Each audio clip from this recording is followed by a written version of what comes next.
Hello, welcome back to the Ringgit Oh Ringgit channel. My name is Suraya. I'm a personal finance blogger, and today I want to talk about a super fun, super judgmental video about all the different types of investors in Malaysia.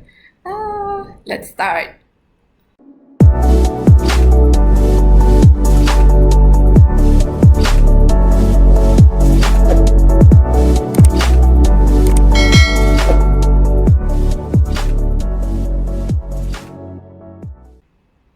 So, as some of you may know, I'm crazy about personal finance. I've been reading about investing and money management for so many years now. And the thing is, once you've read enough from like financial forums or blogs or wherever, you start to see that different investors kind of have different personality types. You can kind of stereotype them, and that is the subject of this video today. It's really super fascinating if you think about it because over time you can kind of see, oh, investor people who invest in X tends to be Y. Look at it from the behavioral point of view. When you talk about investing, right, they always say, oh, pick an investment that works for you. But it's a lot of trial and error, the process. And maybe part of what I'm trying to do here is to share with you the defining traits and the stereotypes of these different types of investors. So you can kind of like, I see myself in that type of investor. Maybe that's something that I should explore. Maybe. Not an advisor, nothing that I say here makes sense, but if I'm right, let me know in the comment section. Here we go. Just to clarify a little bit, right? Today, I'm not really gonna touch into what those investments are. I'm gonna link an article of mine down below talking about what each of these investments are. It's more about, we're talking about the investors and not the investments. Type of investor number one, people who invest in properties. These people, they are good at maps. They tend to have pretty good spatial intelligence, like the ability to know where they are at any given time. For example, they would know which direction is KL no matter where they are in Malaysia. They also tend to like and enjoy going to open houses, going to property shows as a hobby, as for fun. They like seeing like the finishing and like the types of doors that they use, where the property is located, is it nearby that highway. There may be three different types of property investors. One is the one who buys properties and then rents it out as a business or do some sort of like Airbnb or homestay or whatever. And then the second one would be people who buy property to live in and then they think that that is their property, even though it's something that they can't or don't want to cash out for any foreseeable future. And the third type are people who just don't want to deal with tenants at all, and these are people who probably invest in real estate unit trusts. The second type of investors are people who buy into what I call a basket of funds. This could be mutual funds, this could be unit trust, this could be ETF. Basically, you're buying into something like a basket, imagine like a fruits basket, and inside that basket, it might have a bunch of like stocks or a bunch of like real estate or a bunch of like gold or precious metal or whatever commodity. So these are what I call a basket of funds. This type of investors are lazy. It's okay, me too. This type of investors are people who just ultimately care about their retirement, just want to suck the money away, just for long term, just put it some money away every single month. They just know it's a tried and tested method. It might not be fast, but it works. The third type of investors are people who invest in stocks. These people are intense. They're kind of nuts. Okay, the reason why I say that is because they are very opinionated. If you go to a lot of personal finance websites, a lot of the times they do talk about stocks and the things that they buy and add into their portfolio and what they sell at any given time. They're very opinionated about what kind of products and services that they should do, the direction of this company, or even the behavior of the founder or the CEO. Some of them really enjoy going to AGMs, and it's really fun seeing their posts about like what kind of goodie bags that they get out of these funds. Some of them are hardcore fanboys or fangirls of the company's founders, and you can see them like die defending every decision of these founders. The fourth type of investor are people who invest in fixed deposit. My first impression is these people are probably old, either old in terms of age or old in terms of like risk behavior. They might have a lot of worries that they can't, they prefer sure, but even though it's small profit, but sure profit over the uncertainty of different types of investment. They just want to make sure that at least the money that they have keeps up with inflation.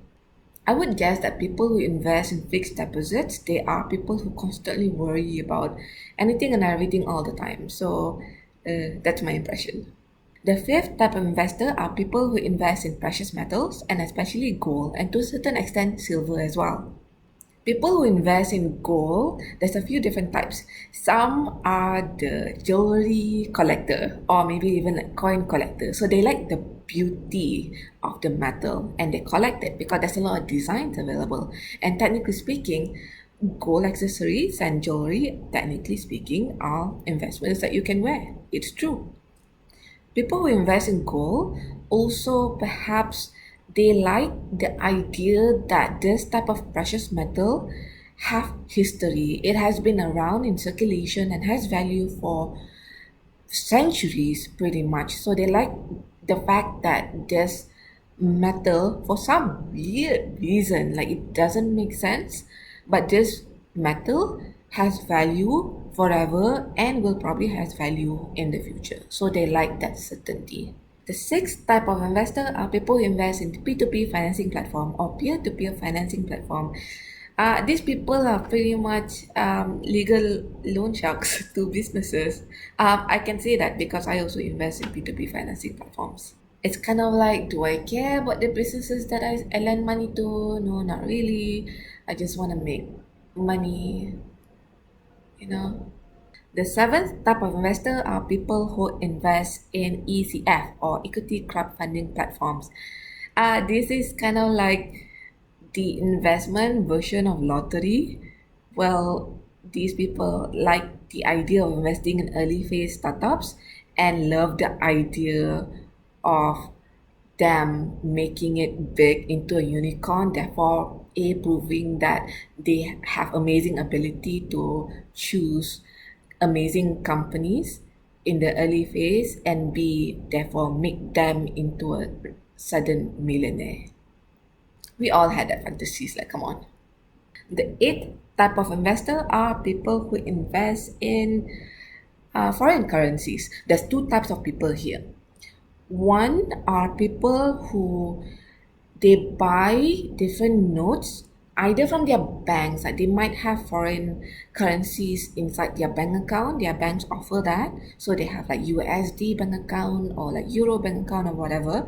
And depending on like world news and what they read in the newspaper, they might choose to stock up on more USD because they believe that USD is going to grow more in the future, for example. So that's one type of person. The other type are people who somehow got into the world of forex trading and they like to do the whole, like charts and day trading thing. They might be good at it, but most of them are not very good at it. But they think that they have the possibility of being good at it. Um, no comment. See, the fact is, if you are thinking of doing day trading, like the charts one, just know that over 90% of people who do that lose all of their money. It doesn't matter if the platform says that they have like the most amazing tools. It doesn't matter if they're gonna do like automated trading for you. I tried that. I lost all of my money there. Fact is that it's an incredibly hard way to make money, and I won't even consider it investing because it's a skill more than anything else, and a lot of people underestimate the level of skill needed in order to make a profit from trading foreign currencies. The ninth type of people are people who invest in cryptocurrencies, or the name for them now, digital assets. These people like the internet a little bit too much. It's true. Some of them might be like hardcore. Yeah, I believe in this technology, but like let's be real. The majority are just in it for like the money or the potential for it to go huge in the future. I'm one of them. I'm okay with admitting it. Yeah, yeah, technology, but also hopefully the price will increase. The 10th type of people are people who invest in collectibles, and this can be a few categories. This could be art, this could be old cars, this could be various different types of collectibles. You know, it could even be like old toys. It really depends on what their passion is. There's this one time I went to an investment forum and they specialize in arts collection. And specifically, the speaker was talking about the arts from this one, I believe it was a Chinese painter, like a modern Chinese painter. And I believe that at least maybe in paintings or sculpture, the value comes as much from the art as from the personal branding of the artist, him or herself. I enjoy the semantics of what makes an item valuable because this is really just, what people decide how much they want to pay for certain things. I also really enjoy seeing those shows like the treasure hunter kind of shows where, oh, I found something in the family attic and this something turns out to be worth millions of dollars. There's that element of surprise in there. It's a it makes it makes good TV. And finally, the 11th type of investor are people who invest in scheme cepat kaya or get rich schemes. I wasn't sure if I should include this here, but they kind of deserve a category on their own because these people are loyal to a fault. Many of them invest in Ponzi schemes because of the recommendation of a community leader, maybe their local ustad or like their teacher or like their colleague who they respect. They go by these things go around via word of mouth or network marketing as they call it, and it can be a little bit cultish. If you or anyone you know are involved in one right now, it's probably very normal for these people to feel very defensive when these topics are brought up because they want to believe that their choices will bring them a lot of profit. Their choices are correct. And look, their upline told them that they have made a lot of money from them, so why can't them? And only if they do put in the work and recruit more people under them, they too can be rich and successful. Interestingly, in one of the stories inside my book, Money Stories from Malaysians, is about a son's account of his parents' involvement in Ponzi schemes and about how his parents bought into the psychology into how his parents bought into the Ponzi scheme. I highly recommend that as a read. You will really see how and why people make these choices, even though rationally you know that. Okay, so those are all the types of investors in Malaysia. Did I miss anyone? Was I right? Was I wrong? Let me know in the comment section. What are your stereotypes about different types of investors in Malaysia? I'm really curious to hear what you think. I think that's all I have for you this time around. Stay cool, stay safe. Talk to you next time.